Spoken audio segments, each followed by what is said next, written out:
At 3:47 a.m., the wind outside Daniel's farmhouse was dead still, but something stirred beneath the barn. He woke up with a jolt, the kind of fear that doesn't come from dreams but from something real. A low, steady sound echoed from the old, wooden barn just behind the house. It wasn't the usual creaking wood or restless animals. No, this was different. It sounded like scratching. Then it turned into chewing, wet, crunching, hungry. Daniel sat up in bed, holding his breath. For a moment he thought it might be rats or maybe a fox. He grabbed the flashlight from his nightstand, pulled on his boots, and stepped outside. The night air was cold, and the ground was soft from yesterday's rain. Every step toward the barn made his skin crawl, though he didn't know why. Maybe it was the silence.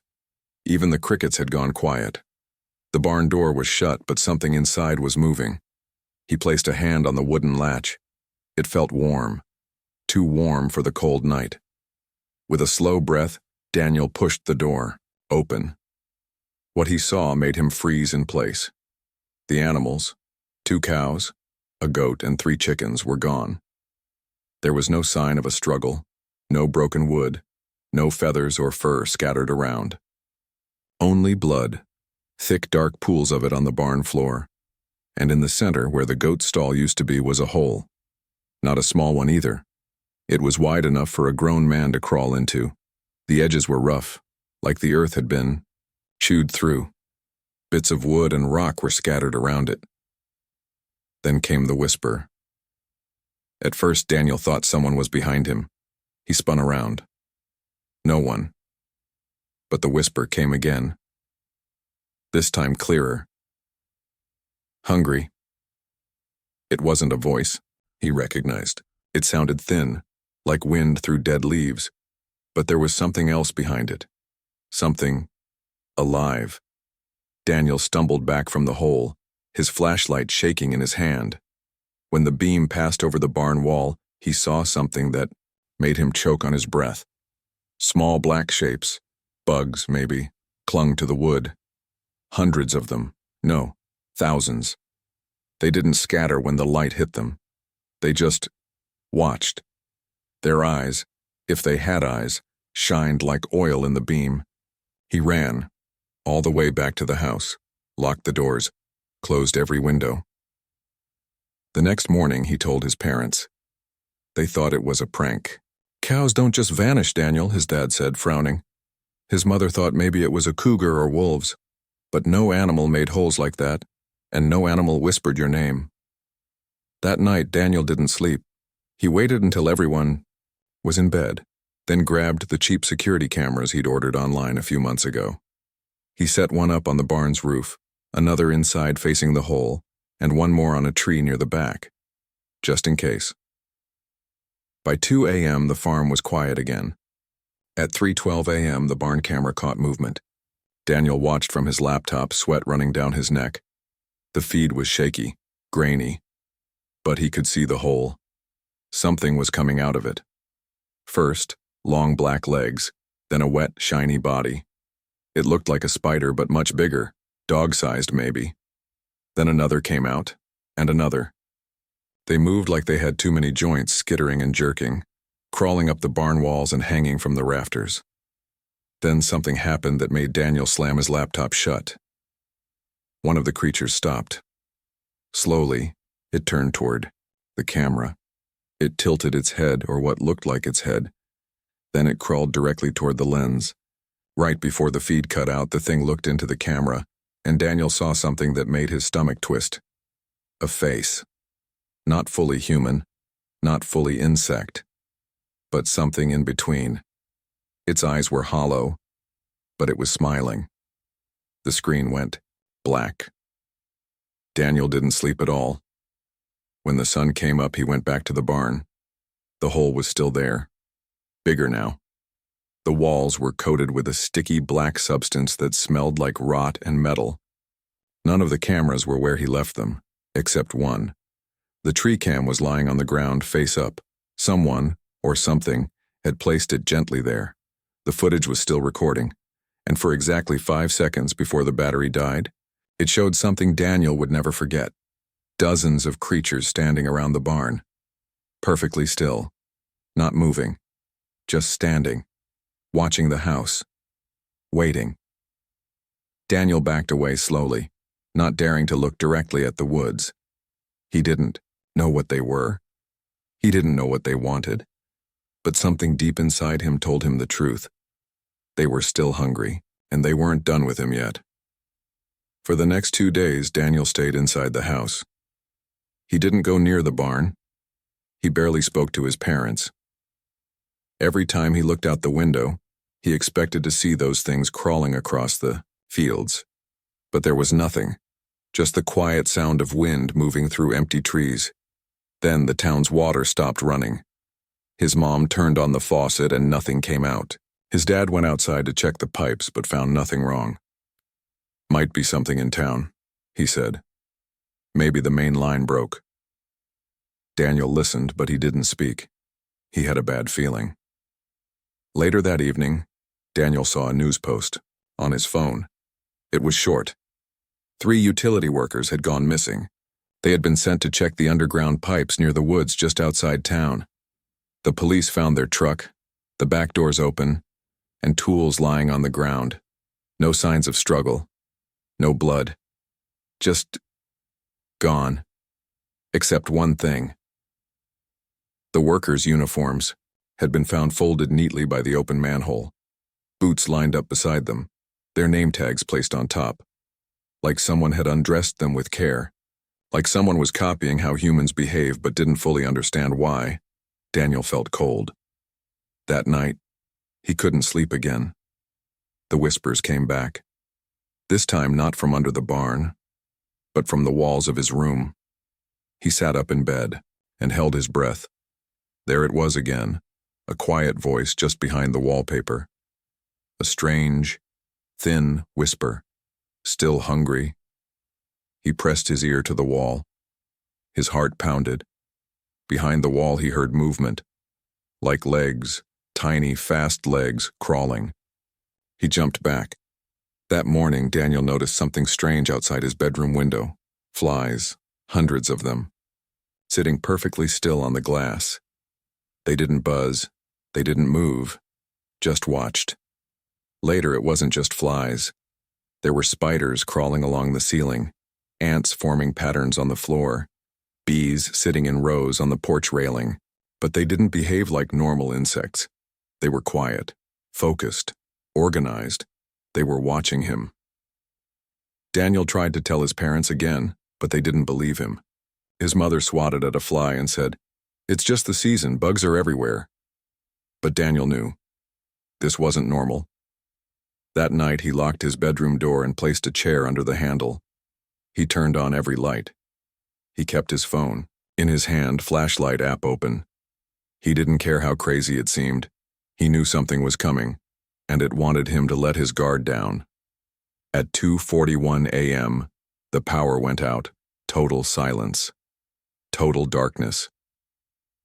Daniel's phone light was the only thing in the room. He shined it toward the door. Nothing. The walls. Nothing. Then he looked up. In the corner of the ceiling above the closet, something moved. A shadow. Small at first, then longer. It slithered down the wall like liquid darkness. Daniel held his breath. The light passed over it. It looked like a centipede, but as long as his arm. Its legs were sharp and bent the wrong way. Its head twitched. Then its mouth opened. Not like an insect, but like a person. Too wide, with teeth that didn't belong in nature. Daniel screamed. The thing hissed and darted back into the wall, cracked near the vent. Gone. His parents burst into the room moments later, but it was too late. The creature was already gone. His mother looked at the vent, then at Daniel, her face pale. Daniel didn't sleep the rest of the night. The next day, he packed a backpack with food, batteries, and his laptop. He took every camera he had and drove his dad's old pickup truck to the edge of the woods, near the same place those utility workers vanished. He found the manhole. It was open.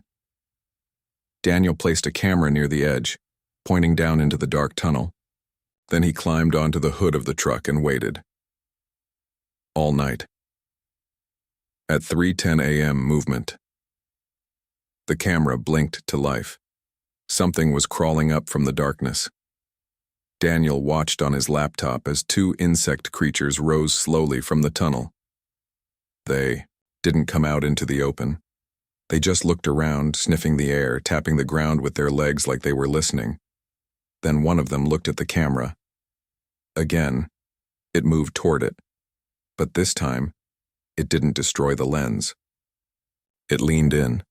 Its black, glassy eyes stared deep into the camera. Then its mouth opened, and it spoke, in a cracked, broken voice that sounded human, but not quite. It said, "More are coming." Then it turned and crawled back into the hole. Daniel sat frozen on the truck, staring at the screen. The swarm wasn't done, it was only beginning.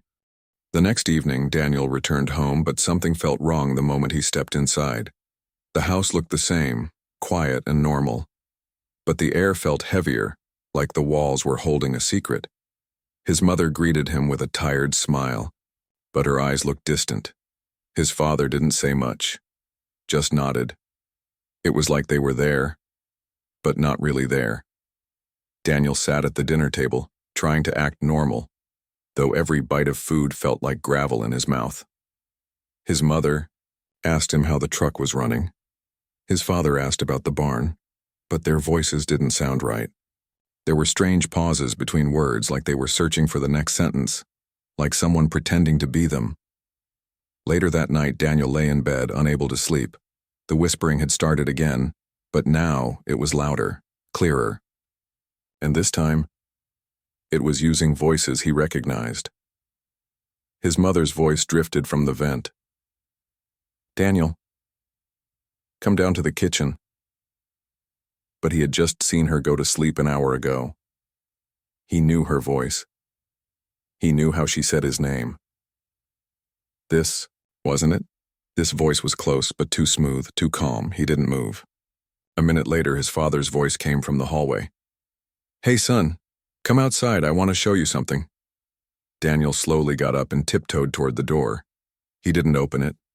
He just looked through the small gap between the floor and the door. A shadow moved across the hallway. Then it stopped. He held his breath. Two long, black insect legs slid into view, tapping the floor gently. But the voice that came next was still his father's. "Daniel, open the door." He stepped back, heart pounding. The legs moved away. The voice faded. The next morning, his parents acted like nothing happened. His mom made pancakes. His dad read the paper. But Daniel couldn't look at them the same way. Something had entered their home. Something that could copy voices. He didn't know if it was pretending to be them now, or if it was just inside the walls, waiting. Daniel set up a sound recorder in his room. At night, he left it running. By morning, the file was full of whispers. Quiet voices repeating his name, asking him to come closer. One voice in particular made his stomach twist. His sister's. She had gone missing last year during a hiking trip. Everyone thought she had fallen, maybe drowned. They never found her body. But Daniel knew that voice. She used to call him Dan when they were little. And in the middle of the recording, between the static and the insect clicks, a clear voice whispered, "Dan, it hurts down here." He replayed that part 10 times. It was her voice, or something that had become her voice. The creatures were not just hunting bodies anymore. They were taking memories, words, souls. He had to find out what was happening beneath the ground. The next night, Daniel returned to the woods with a stronger flashlight and a headlamp. He brought rope, gloves, and 2 more cameras. He went back to the open manhole where he had seen the creatures crawl out. This time he went in. The ladder felt like ice under his hands. The tunnel smelled of old metal, dirt, and something sour, like rotten fruit and blood. The walls were covered in something black and wet. Not quite slime, not quite web. As he moved deeper, Daniel noticed strange marks on the walls. Scratches that looked like writing. Not human writing. More like symbols. Circles, lines, and eye shapes. He placed the first camera near a fork in the tunnel and kept going. After 20 minutes of walking in the dark, he started to hear voices again, this time many at once, whispers from all directions. "Daniel, come closer. It's warm down here. We miss you." Some voices laughed. Some cried. Some just repeated his name. Then he saw it. A wall of silk, thick and pulsing like it was breathing. Behind it, movement. Dozens of small black shapes skittered through the silk, like spiders inside skin. And beyond that, something larger, something waiting. Suddenly the voices stopped. Silence. Then one voice spoke, clear and slow. "Daniel, help me." His sister's voice. He moved closer, his hand shaking as he touched the edge of the silk. From behind it, a shape pushed forward. A face pressed against the silk. It was her. Or at least it looked like her. Pale skin. Sunken eyes. But her mouth moved too slowly. Her eyes didn't blink. She smiled, and it was the wrong kind of smile. "Come inside," she whispered. Daniel stepped back. "You're not her." The thing behind the silk began to tear at it with sharp fingers. "She was here." It said, "We remember her. We tasted her. We liked her voice. So we kept it." Daniel ran. He didn't look back. He didn't stop until he was out of the tunnels, back in his truck, speeding down the road like death itself was behind him. At home, he locked every door, closed every window, and sat on his bed, shaking. He now knew what they were doing down there. They were building a nest, but not for insects. For voices, for souls, for memories. And they had collected hundreds, maybe thousands. The swarm wasn't just feeding on flesh. It was learning how to become human. Daniel didn't sleep after coming back from the tunnels. His hands were still shaking. His heart felt heavy like it had been twisted in his chest. He couldn't stop hearing her voice, his sister's voice, saying his name. But it wasn't really her. He knew that now. The creature behind the silk wasn't his sister. It had just stolen her voice, her face. He sat by the window all night, flashlight in hand, waiting for movement, for something to come crawling out of the trees or maybe through the walls. But nothing came. Not yet. In the morning, his parents acted strange again. His mother made breakfast, humming softly, but she never hummed before. His father watched Daniel too closely, like he was studying him. Then, just before lunch, the doorbell rang. Daniel stood frozen.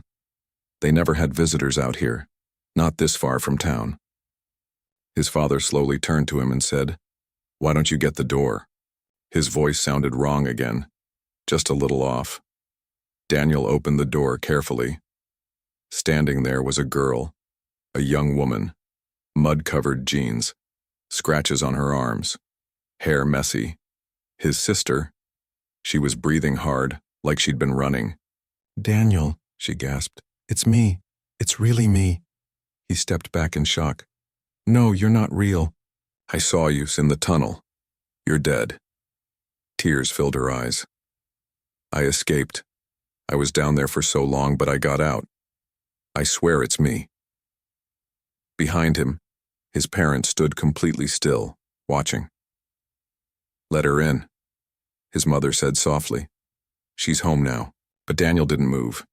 He stared at his sister, her eyes, her skin, her voice. She stepped forward. "Please, Dan.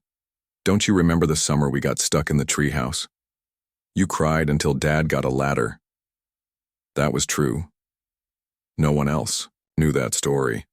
His hands were shaking. Maybe it was her. Maybe she got out. Maybe the thing in the tunnel was a copy. And this was the real her. He opened the door wider. She stepped inside. Daniel didn't notice at first. Not until she walked past him. Her feet made no sound, not even on the wooden floor. Then she turned toward the kitchen, and her neck twisted slightly too far.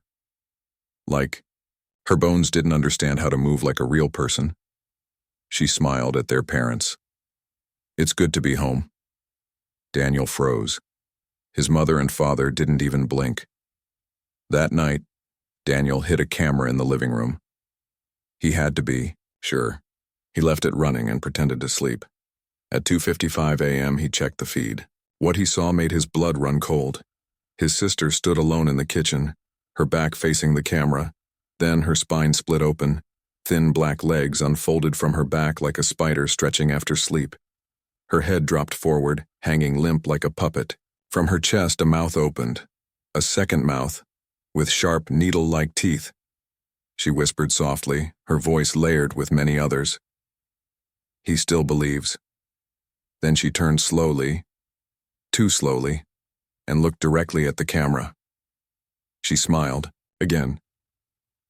But now her eyes were all black. Daniel almost dropped the laptop. He had let it inside. He packed his things quietly. A flashlight, both remaining cameras, food, water, and his journal. He was going to the police. He didn't care if they laughed at him or locked him up. Someone had to know. He walked out the front door without saying a word to his family. The next town was 2 hours away. He kept looking in the rearview mirror the whole way. Nothing followed. The police didn't believe him until he showed the camera footage. The officer who watched it turned pale. He paused the screen and said, "That's not right, that's not human."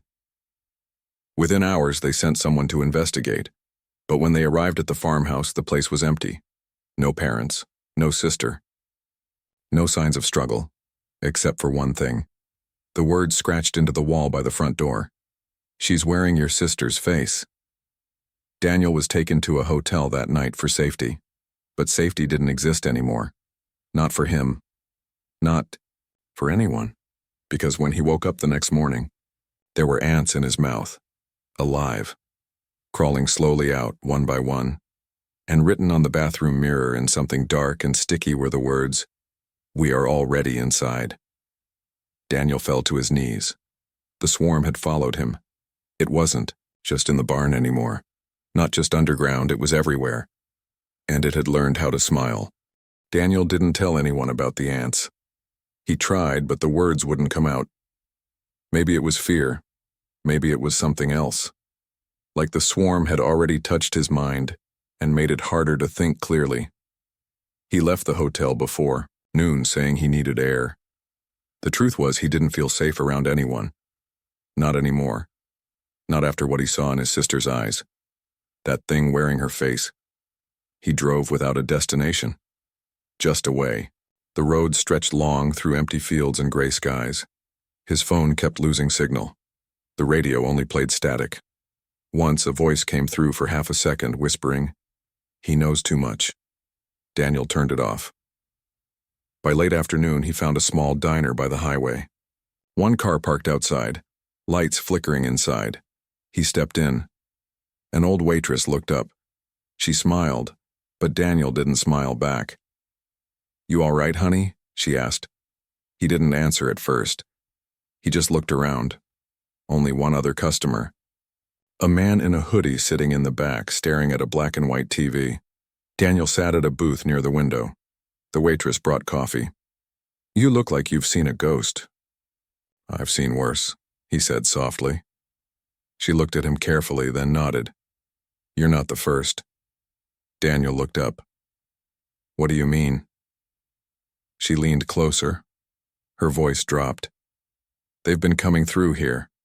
People acting strange, talking to walls, bleeding from their ears.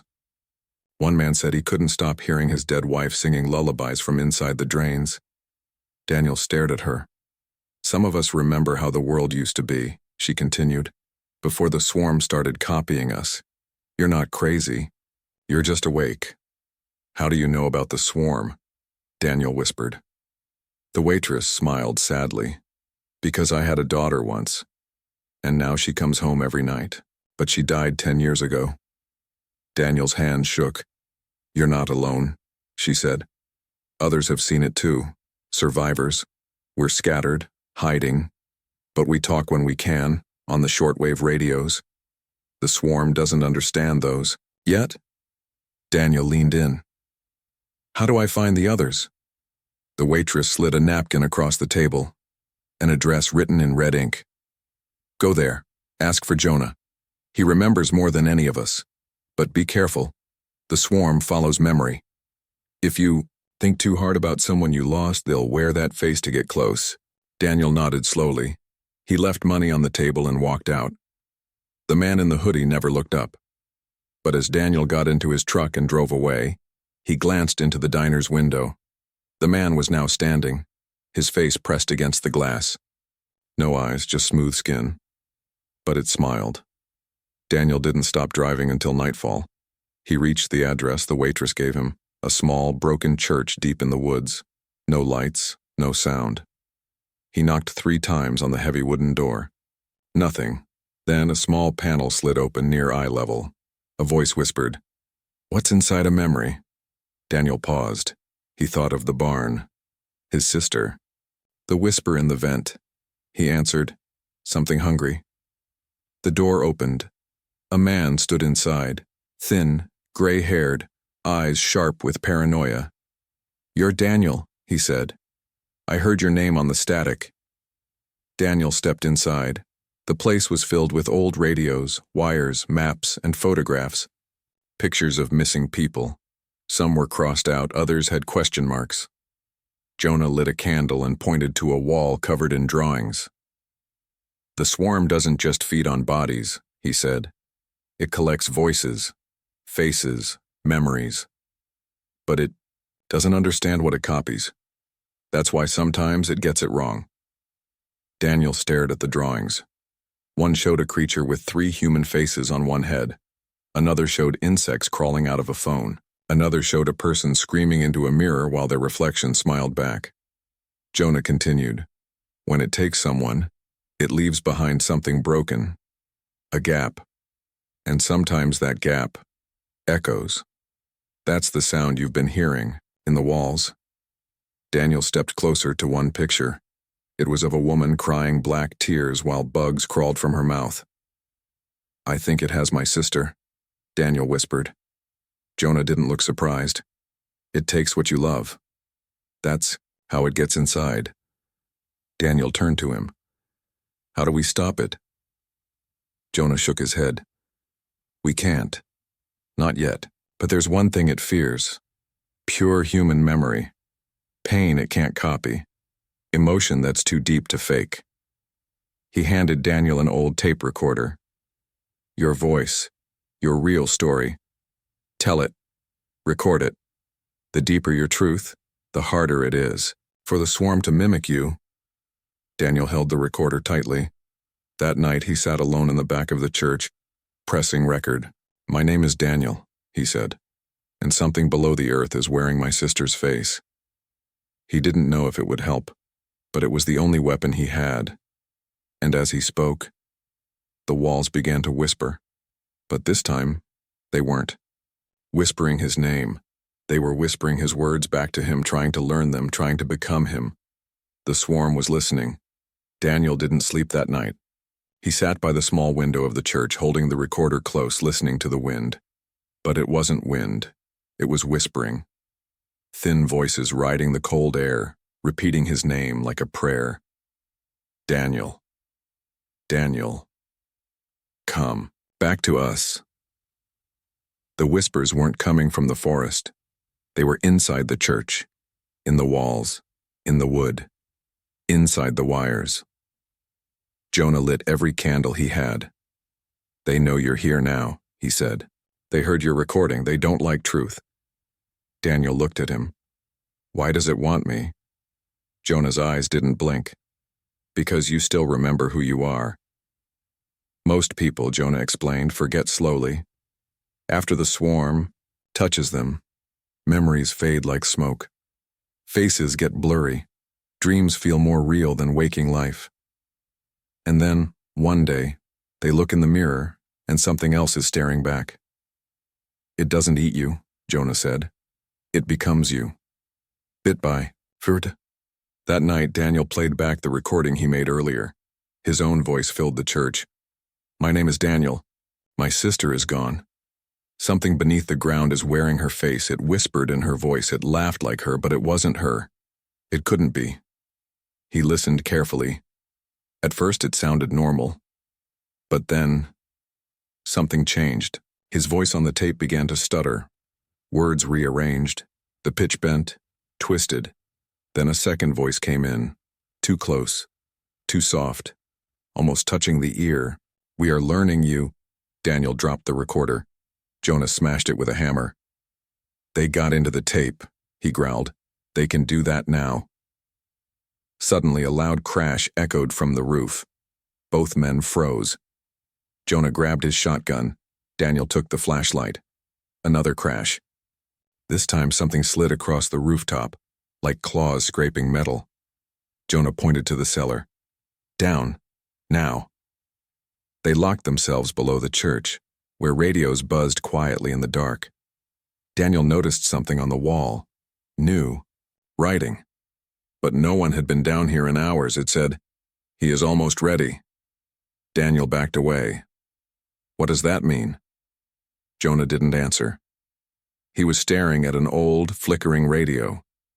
Voices were coming through. Not just one, dozens, hundreds, all different tones, all different styles, but all saying the same thing. "Daniel, Daniel, Daniel."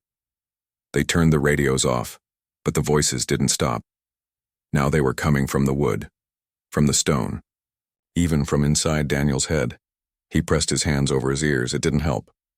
Jonah shouted, "They're breaking through. They're using your name like a key." Daniel dropped to the floor, shaking. "I didn't tell them anything." Jonah grabbed him by the shoulders. "You remembered too much. That's all it takes.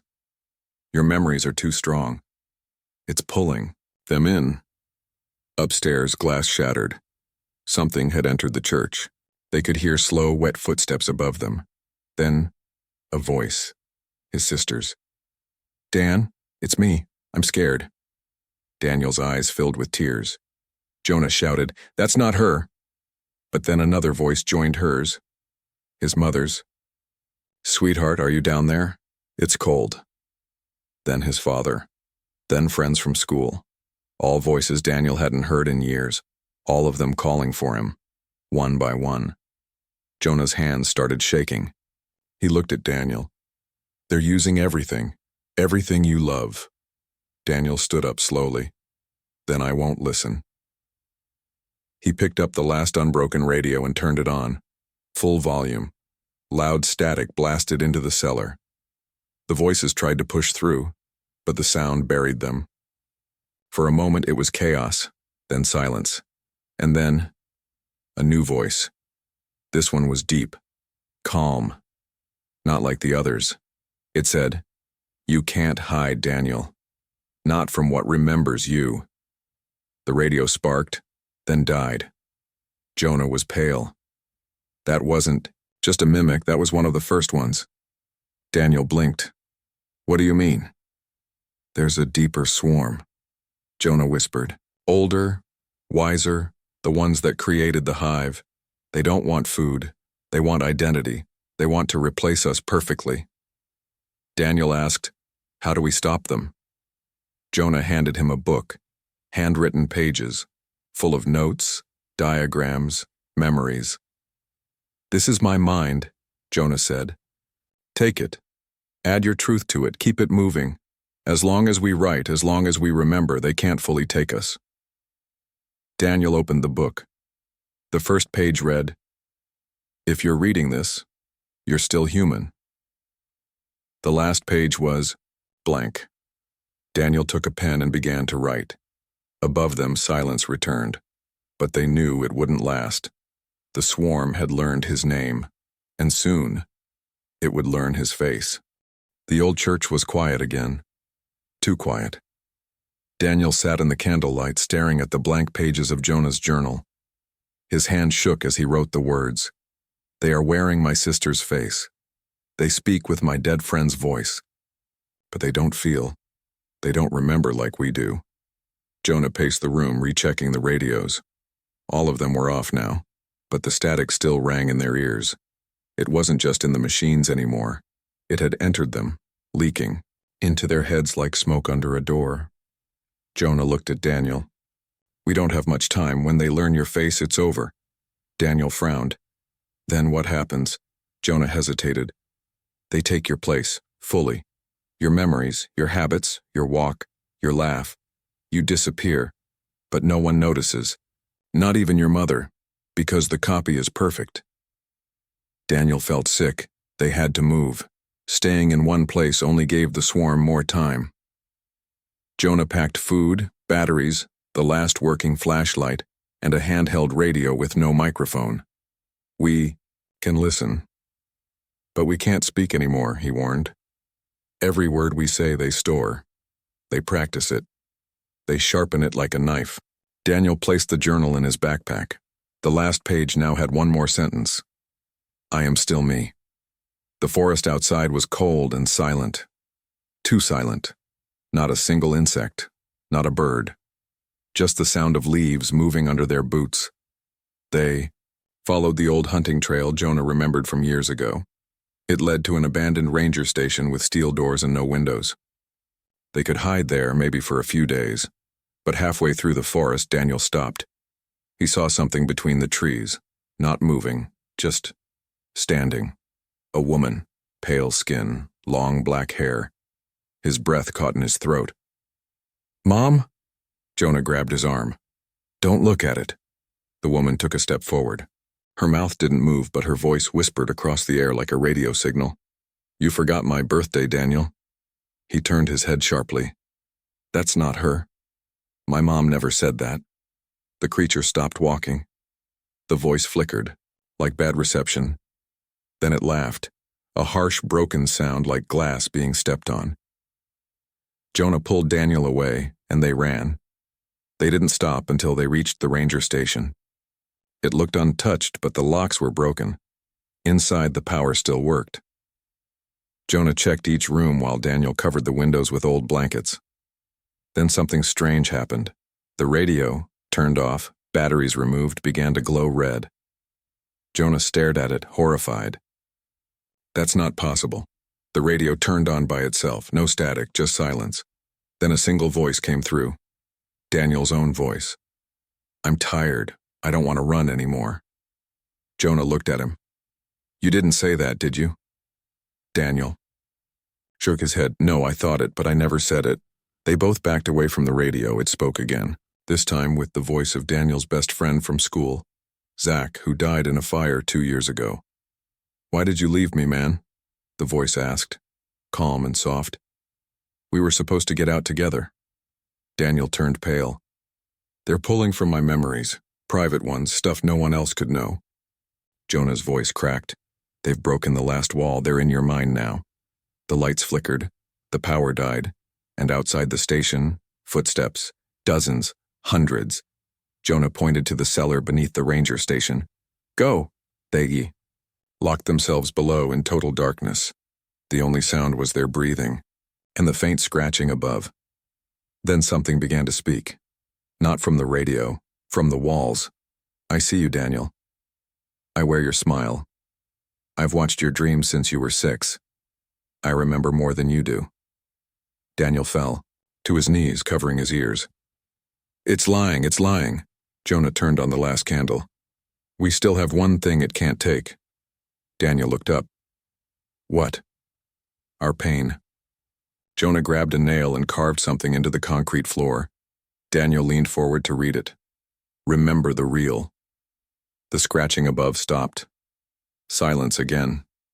Then, singing. Children's voices. Familiar. A lullaby Daniel hadn't heard. Since he was a baby, he almost cried. But then he saw Jonah shaking his head. It's trying to comfort you, he said, so it can get in. Daniel stood slowly. No more hiding. He pulled out the journal, turned to the last page, and began to write. His hand moved fast. Memory after memory. Real ones. Painful ones. His sister's laugh before she vanished. The smell of the barn that night. His dad's face after the police said they found nothing.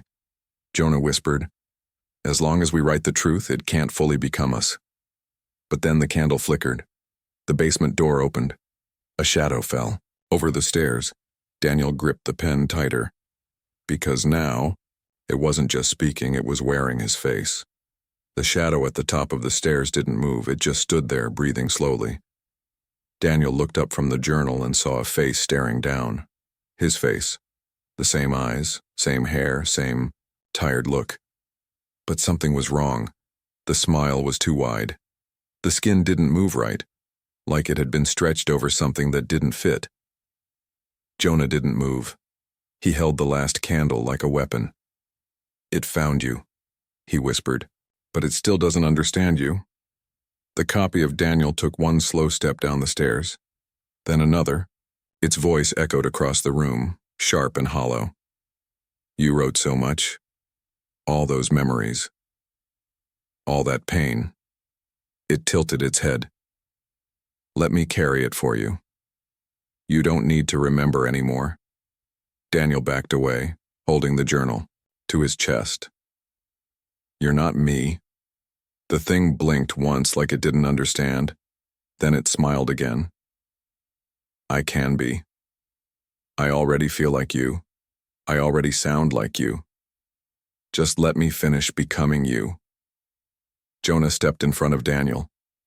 "It's hungry for your soul, but it still doesn't know what a soul really is." The creature laughed.